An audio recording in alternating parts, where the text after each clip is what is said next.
반갑습니다. 김지영 목사입니다. 세계 어린이 수련회 등록이 지난 1월 2일부터 시작이 되었죠.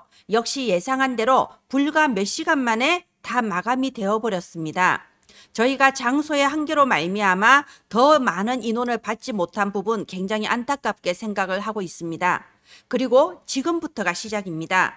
1년에 한 번밖에 없는 어린이들의 영적 축제, 세계 어린이 수련회를 위해서 여러분 부모님, 교사님, 렘넌트 사역자들이 기도로 후원해 주시기를 부탁드립니다.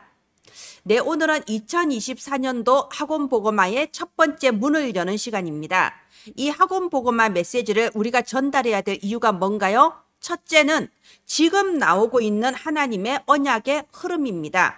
우리는 우리 아이들에게 지금 나오고 있는 언약의 흐름을 지금 전달해야 됩니다. 그래서 매달 렘넌트 데이에 선포되는 학원 복음화 메시지를 전달해야 됩니다. 또 중요한 두 번째 이유가 있어요. 이 학원 복음화 메시지는 창세기부터 계시록까지 모든 성경이 순차적으로 나오고 있습니다.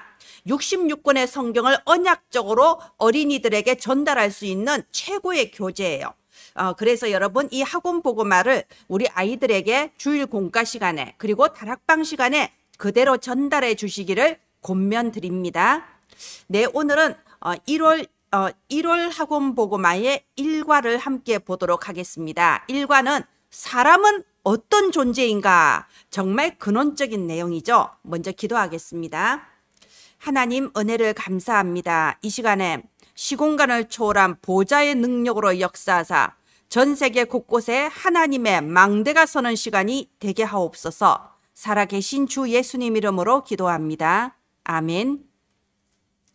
우리가 이 2024년도 1월을 맞아서 학원 복음화 메시지 구성도 조금 다르게 했습니다. 먼저 서론 부분에 있어서는요, 저희가 우리 아이들에게 죽는 그날까지 전달해야 될 구원의 길 메시지를 전달하도록 하겠습니다. 그래서 학원 복음화 매주 서론에서는요, 이 구원의 길 메시지를 아이들에게 전달하시고 또 아이들에게 돌아가면서 이 구원의 길 메시지를 스스로 할 수 있도록 앞에 나와서 발표하기 이런 식으로 해주시는 것도 좋을 것 같아요.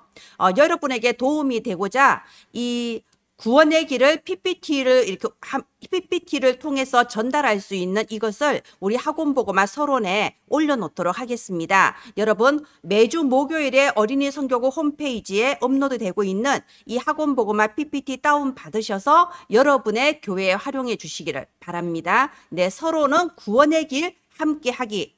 자, 1월 학원 복음화 공과는 1과 사람, 2과 에덴 동산 사건, 3과 네피림 사건, 4과 바벨탑 사건, 이렇게 지금 공과가 구성되어 있습니다. 나중에 말씀드리겠지만 저는 이 제목에서부터 참 정말 성령의 그 인도와 역사를 많이 누리고 있습니다.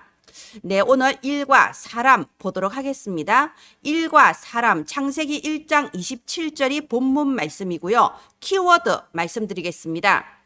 1과의 키워드는 하나님의 형상입니다. 제가 왜 키워드를 말씀드리냐? 여러분, 우리 아이들이 이 메시지를 듣고 나면요, 반드시 한 문장 또는 두 문장으로 정리가 되어야 됩니다. 그걸 편집이라고 하죠. 메시지를 많이 듣는다고 각인되는 게 아닙니다. 내 것으로 편집이 되어야 돼요. 그래서 우리가 메시지를 전달할 때도 오늘 내가 아이들에게 주는 이 메시지가 한 문장 또는 두 문장으로 편집이 될 수 있는 메시지인가, 이렇게 미리 염두에 두고 준비를 하셔야 돼요. 그래서 제가 지난달부터는 매주 공과마다 키워드 또는 주제를 이렇게 정해서 알려드리고 있는 겁니다. 우리 학원 복음화 1월 1과의 키워드는 하나님의 형상입니다. 하나님의 형상이 과연 무엇인가 우리 아이들에게 각인될 수 있는 그런 공과가 되기를 바랍니다. 이번 1월 1과는요, 이게 질문 형식으로 되어 있어요. 자, 1대지 하나님은 무엇으로 창조를 하셨나요? 마치 우리 렘넌트가 하는 질문 같죠? 또 그러면 답은 무엇인가요? 창세기 1장 1절부터 13절에 보면 말씀으로 창조하였다고 되어 있습니다. 여러분, 우리 하나님은 형상이 없으십니다. 우리는 뭐 다른 이단 종교, 우상 종교들처럼 뭐 금이나 또는 뭐 돌로 어떤 형상을 만들어 놓는 그런 게 없습니다. 왜 그럴까요? 하나님은 형상이 없으세요. 하나님은 말씀이십니다. 하나님은 눈에 안 보이는 영적인 존재이며 말씀으로 역사하십니다. 그래서 하나님은 이 세상을 창조하실 때도 말씀으로 창조하셨어요. 그래서 우리 신앙의 기준은 하나님의 말씀이고, 우리가 우리의 모든 일생의 시간 중에서 하나님의 말씀을 듣는 예배 시간을 가장 존귀하게 중요하게 여겨야 되는 이유도 하나님은 말씀이시기 때문입니다. 이 하나님은 말씀으로 천지를 창조하셨습니다. 자, 우리 랩런트들이 할 수 있는 두 번째 질문이 이대지예요. 그렇다면 사람이 짐승과 다른 점이 무엇일까요? 하나님께서는 말씀으로 천지를 창조하셨는데요. 특별히 사람만은 아주 존귀하게 좀 특별하게 창조하셨어요. 나중에 그 창세기 2장 쪽으로 2장 7절 8절에 보면요. 하나님은 이 사람만은 흙으로 창조를 하셨고요. 그리고 사람의 코에 생기를 불어넣어서 사람이 생명이 되었다라고 나와 있습니다. 사람만은 하나님께서 굉장히 특별하게 창조를 하셨습니다. 그리고 코에 생기를 불어넣었다. 이 말은요, 바로 그 말이 하나님의 형상대로 우리를 창조하셨다는 거예요. 생명이 되었다. 하나님과 교제할 수 있는 존재로 창조가 되었다는 겁니다. 자, 사람이 짐승과 다른 점이 무엇일까요? 창세기 1장 27절. 사람만은 하나님의 형상으로 창조가 되었습니다. 자, 그러면 우리가 한번 이렇게 설명해 줘야 돼요. 하나님의 형상으로 창조됐다는 게 무슨 말이냐? 하나님과 교제할 수 있는 존재로 창조가 되었다는 겁니다. 하나님은 우리와 교제하기를 원하세요. 그 교제가 뭔가요? 예배드리는 시간, 기도하는 시간이죠. 그런데 하나님께서는 우리를 로봇처럼 만드셔서 무조건 하나님께 예배하고 이런 존재가 아니고 자유의지를 가지고 스스로 하나님을 사랑하고 스스로 하나님을 경배하며 스스로 하나님께 예배하는 그런 존재로 우리를 창조하신 거예요. 그렇다면 내가 예배를 드린다는 게 얼마나 중요한 의미인지 알겠죠? 우리를 창조하신 목적 자체가 우리와 교제하기 위하여, 예배드리는 존재로 만들기 위하여 우리를 하나님의 형상대로 창조하신 거예요. 그렇다면 우리가 예배드리는 시간이야말로 우리 창조의 본질이 회복되는 시간이에요. 인간이 가장 인간다워지는 시간이 바로 예배드리는 시간이고, 하나님의 말씀을 받고 기도하며 하나님과 교제하는 바로 그 시간이 가장 인간이 존귀해지는 시간입니다. 여기 사람이 짐승과 다른 점이 무엇일까요? 되어 있는데요. 요즘 이게 아이들을 대상으로는 AI를 예를 드셔도 좋을 것 같아요. 여러분, 특이점이 뭔지 알죠? 이 AI는요, 스스로 막 이렇게 발전을 해나가는 컴퓨터거든요. 그런데 특이점이 온다, 이런 말이 있는데 이건 뭐냐면 이 AI가 계속 발전을 해나가다가 어느 순간에 그 AI를 만든 인간보다 더 수준이 높아지는 그 순간을 특이점이라고 해요. 그때는 인간보다 이 AI가 더 지능도 높고 모든 능력이 더 높아지는 거예요. 자, 그런데 더 무서운 얘기도 들었어요. 이렇게 특이점이 오면은 인간이 AI가 특이점이 왔다는 사실 자체를 알 수가 없다네요.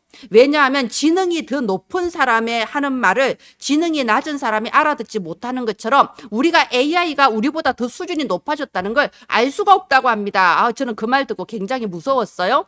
그 예전에 이런 그 어떤 소설이 있었던 것 같습니다. 로봇이 완전히 계속 발전을 해서 사람보다 더 수준이 높아졌고, 사람은 모든 걸 로봇에게 의지하면서 점점 무능력해지고 점점 좀 이렇게 수준이 떨어지기 시작했는데요. 어느 날 로봇이 사람에게 질문하는 거예요.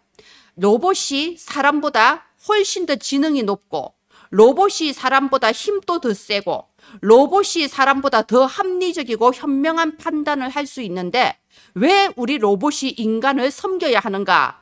이렇게 질문한 그 어떤 소설을 읽었는데요. 네, 정말 저는 인상 깊었습니다. 맞습니다. 어느 순간에 AI, 로봇이 우리 인간보다 더 수준 높아질 수가 있어요. 그렇다면은 우리 인간이 AI와 다른 완전히 비교 불가능한 그 차이점이 뭔가요? 우리에게는 하나님의 형상이 있다는 겁니다. 동물도 마찬가지지만 이런 AI 컴퓨터도 아무리 발전이 되어도 예배를 드릴 수가 없습니다. 왜요? 영적 존재가 아니거든요. 하나님과 교제할 수 있는 하나님의 형상이 그 안에 없거든요. 그래서 인간은 특별한 존재이고요. 그래서 인간이 예배를 드릴 때, 기도할 때 가장 존귀한 존재가 될 수 있는 겁니다. 자, 그래서 이제 또 3대지, 세 번째 질문이죠. 참된 경제는 어떤 것일까요? 이게 3대지예요. 그런데 제 생각에는 우리 어린이들에게는 이 경제라는 부분이 이렇게 어른만큼 크게 와닿지 않을 것 같습니다. 그래서 만약 어린이에게 맞게 이 대지를 조금 이렇게 바꾸어서 전달을 한다면 언제 응답받아요? 우리 랩런트들 속으로 이런 생각 많이 하거든요. 아니, 내가 세계복음화 주인공이라는데 대체 응답은 언제 오는 거지? 아니, 기도하면 응답이 될 때도 있지만 안 될 때도 많은데, 아니 대체 그럼 언제 대체 이런 증거가 나오는 거야? 막 이렇게 속으로 생각할 수 있어요. 그래서 참된 경제는 어떤 것일까요? 우리 어른들 그러잖아요. 아니, 대체 언제 경제 축복 받는 거야? 어린이들도 언제 응답받아요? 여기에 대한 답입니다. 그래서 창세기 1장 28절에 보면요, 충만하라, 정복하라, 땅을 다스리라, 이런 엄청난 축복의 언약이 있습니다. 창세기 2장 1절부터 17절에도 보면요, 이 에덴 동산에 대해서 쭉 나와 있죠. 어떻게 돼 있나요? 에덴 동산에 둘러서 네 강이 흐르는데, 그때 당시에 강이 흐른다는 거는요, 모든 문명의 발상지고 풍성한 이게 수확이 있는 그런 아름다운 땅이란 뜻이에요. 그리고 또 거기에 순금이 있고요. 뭐 호마노, 베델리움 이런 아주 귀중한 보석들이 거기에 있다고 돼 있어요. 말하자면 창세기 2장 1절부터 17절까지 에덴 동산을 설명하면서 여기에 하나님이 주시는 풍성한 경제가 나와 있는 거예요. 창세기 2장 18절에는 또 이렇게 돕는 배필, 가정도 이루게 해주시는 이런 축복을 주셨어요. 그러면 이 모든 축복, 경제의 축복, 이 풍성한 이런 응답은 대체 언제 받냐? 네, 그래서 이번에 이 키워드가 중요한 겁니다. 창세기 1장 28절의 축복 바로 앞에 창세기 1장 27절 하나님의 형상이 나오잖아요. 우리 인간이 하나님 형상으로 창조된 이 축복을 누리면 누리는 만큼 모든 경제의 응답, 기도 응답이 내게 따라오는 겁니다. 창세기 2장 그 에덴 동산 축복 나오기 전에요. 먼저 창세기 2장 7절에 생기를 그 코에 불어넣으시니 사람이 생령이 된지라, 이게 먼저 이 조건이 먼저 선행이 되지 않습니까? 내가 하나님의 생기로 충만한 만큼, 내가 하나님의 생기를 회복하는 만큼 그 에덴의 완전한 그 풍성한 축복도 우리에게 오는 거예요. 그러면 참된 경제는 어떤 것일까요? 하나님의 형상을 회복하는 만큼 받는 겁니다. 언제 응답받아요? 내게 하나님의 생기가 회복되는 만큼 이 축복을 누리는 겁니다. 그래서 일과의 키워드는 하나님의 형상. 과연 하나님의 형상이 어떤 의미인지 전달되기를 바랍니다. 이번 1월의 결론은 세 가지 세팅이에요.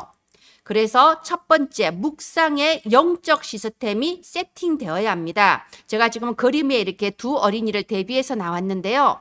지금 나의 오늘이 나의 미래를 함축하고 있어요. 다윗이 양우리에서 양을 치는 그 모습이 훗날에 이스라엘의 왕이 되어서 이스라엘 민족을 그 성실함과 그 공교함으로 이스라엘 민족을 다스렸잖아요. 말하자면 오늘 내가 무엇을 선택하고 어떻게 하느냐에 나의 모든 미래의 축복이 다 들어가 있는 겁니다. 그래서 우리 랩런트들은 첫 번째 세팅, 묵상할 수 있는 영적 시스템이 세팅이 돼야 됩니다. 묵상은 24죠. 우리가 호흡하며 기도하며 말씀을 묵상하며 이렇게 영적 시스템을 만들어 나갈 때 하나님의 초월적인 능력으로 25의 응답이 오게 되고 영원한 작품, 영원한 유산을 남기게 되는 겁니다. 두 번째 세팅해야 될 것은 묵상의 내용입니다. 이렇게 우리가 24시 기도를 할 때에 우리가 24시라고 해서 어떻게 24시 계속 하겠습니까? 하루에 한 번 이상 호흡하며 말씀을 조용히 묵상하는 이 시간을 가지는데 이게 묵상의 영적 시스템이고요. 그러면 대체 무엇을 묵상하냐? 묵상의 내용은 무엇인가요? 하나님께서 주신 망대, 하나님이 주신 여정, 하나님이 주신 이정표를 묵상하는 겁니다. 우리가 지난 12월 공과에서 7망대, 7여정, 7이정표를 계속 전달했어요. 여러분 쉽지 않으셨을 거예요. 그런데 우리는 쉽지 않았지만 7망대, 7여정, 7이정표 전달할 때에 우리 랩런트들에게는 그것이 각인되고 뿌리가 내려지는 겁니다. 그러면 이것을 가지고 혼자 있는 시간에 묵상할 수 있도록 도와주시기 바랍니다. 이 7망대, 7여정, 7이정표 누리는 기도를 영상으로 또는 프린트를 해서 기도 수첩에 붙여준다든지 또는 아이들과 다락방 하면서 묵상 음악 좀 틀어놓고 함께 호흡하면서 이렇게 777을 누리는 기도를 하신다든지 이렇게 해서 실제로 묵상의 영적 시스템, 묵상의 내용이 세팅될 수 있도록 도와주시기를 바랍니다. 그래서 3번 이렇게 묵상의 영적 시스템과 묵상의 내용이 나의 우선순위가 되어야 돼요. 우리 랩런트들이 학원도 가야 되고 학교도 가야 되고 게임도 해야 되고 물론 바쁘지만 하루에 최소한 한 번이라도 조용히 마음을 가라앉히고 호흡하면서 묵상할 수 있는 이 영적 시스템이 나의 우선순위가 되면요. 응답은 그 다음에 가만히 있어도 따라오는 겁니다. 플랫폼, 파수대, 안테나 뭔가요? 한마디로 사람을 살리는 플랫폼, 사람을 살리는 파수대, 사람을 살리는 안테나. 우리가 평생의 전도자의 길을 살아갈 텐데 내가 막 힘들게 사람을 설득하고 이게 아니에요. 내가 이 우선순위를 누리고 있으면 사람들이 내 주변으로 모여들고 그들에게 빛을 발하게 됩니다. 하나님께서 우리를 향하신 첫 번째 가장 중요한 계획이 무엇일까요? 하나님은 우리를 통해서 우리가 있는 현장을 살리려고 하는 겁니다. 그게 첫 번째 계획이에요. 그게 바로 사람들이 모여드는 플랫폼, 빛을 발하는 파수대, 살리는 안테나. 이 응답은 내가 하려고 해서 되는 게 아니고요. 내게 묵상의 영적 시스템이 이루어지면은 따라오는 겁니다. 네, 이렇게 일과의 이제 메시지를 전달하시고 마지막 포럼을 해야 각인돼요. 제가 처음에 말씀드린 것처럼 이 말씀이 한두 문장으로 편집될 수 있도록 여러분 마음속에 이렇게 키워드를 딱 가지고 메시지 준비하시기를 바라고요. 그리고 우리 랩런트들이 이 속에서 반드시 실천할 것이 나와야 됩니다. 말씀을 듣고 깨닫는 거 이게 아니에요. 말씀을 듣고 깨닫고 나면 나의 삶에 조그만 거라도 변화가 일어나야 돼요. 그래서 잘 안 되지만 실천할 거, 잘 안 되지만 도전할 것을 반드시 찾도록 하고요. 또 내 힘으로 안 되기 때문에 이 도전할 것, 실천할 것을 가지고 기도할 수 있도록 기도문까지 딱 적을 수 있도록 여러분 도와주시기를 바랍니다. 네, 이 학원 보고만 메시지를 통하여 창세기부터 계시록까지 우리 랩런트들에게 언약적인 관점으로 성경이 전달되어지고 하나님이 지금 주시는 언약의 흐름에 따라서 하나님의 망대, 하나님의 여정, 하나님의 이정표를 전달하는 저와 여러분 되기를 바랍니다. 기도합니다. 하나님 아버지 은혜를 감사합니다. 지금 또 전국과 세계 부모 교사들에게 시공간 초월한 보좌의 축복으로 응답하셔서 참으로 237 랩런트 살리는 절대 망대들이 일어나게 하여 주시옵소서. 살아계신 주 예수님 이름으로 기도합니다. 아멘. 감사합니다.